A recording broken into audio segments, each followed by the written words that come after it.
Matur, ya Rasulullah, ini orang yang kau pasrai jadi imam itu sering main kulhu.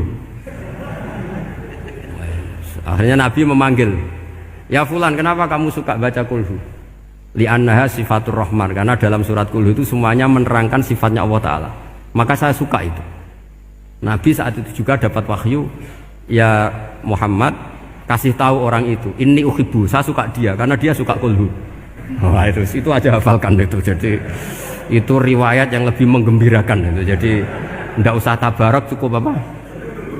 Dan itu lebih mutawatir. Makanya kalau legenda dunia kiai itu kan ini ada cucunya Sayyidina Ali.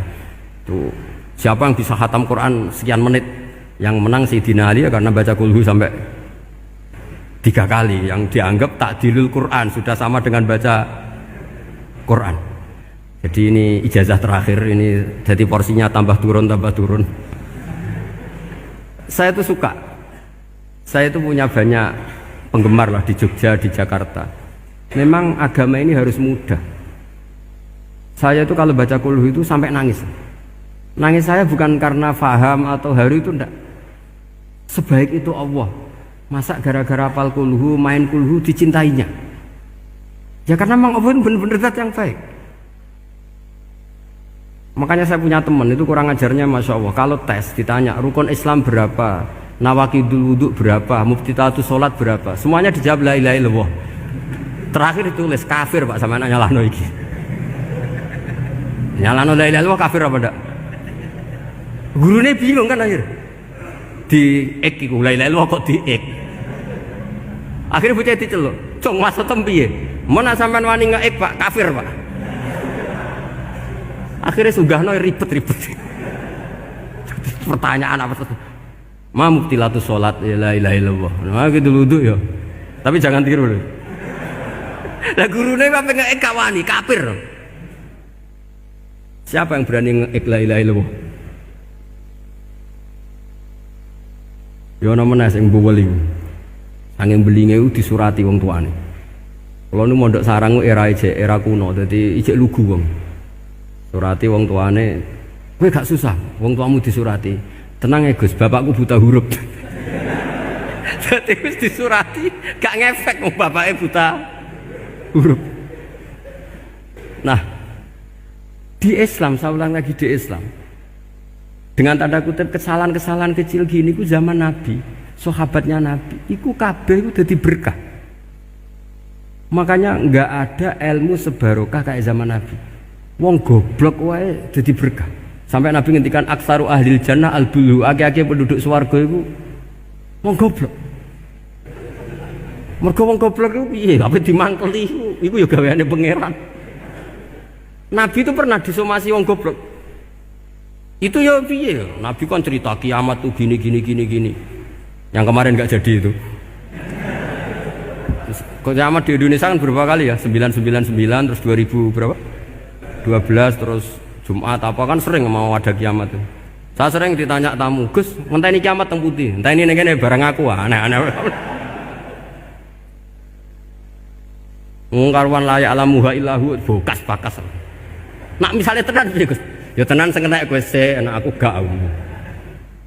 Wah sesuk tajak ngenteni kiamat ora sida kiamat. Aneh-aneh. Saya ulang lagi. Ketika Nabi cerita dasarnya kiamat itu sahabat itu nggak mikir, padahal mereka orang-orang pinter. Si mikir wong desa, Mas. Ya Rasulullah, mata sa'ah. Engkau itu cerita kiamat terus tapi nggak jelas tanggalnya. Lalu itu kapan? Wah, kaget sahabat. Oh, pinter juga. Kalau cerita itu ada tanggalnya dong. Ini kan cerita terus tapi nggak jelas tanggalnya. Apa diamuk wong desa? Ora diamuk mangkelno. Nabi meneruskan tentang ahwalil kiamah, masih nerangkan ahwalil kiamah. Dibaleni lagi. Ya Rasulullah, mata sa'ah. Lalu kiamat itu kapan? Ini kalau ijazai, jadi bodoh tapi untuk ridhanya Allah Ta'ala. Ampun. Kalau lah kadang jadi pinter gue nyesal. Ribet. Dikongkonan dikongkon Pak Najib barang ini akhirnya. Gara-gara pinter.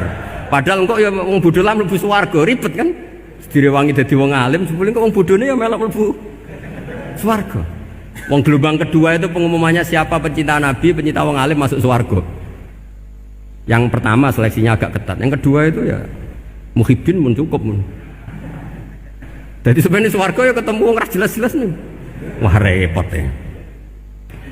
Akhirnya ketika Nabi gak jawab, sahabat itu banyak yang analisis kariha maqala, lam yasma, ada yang bilang lam yasma, memang Nabi tidak dengar.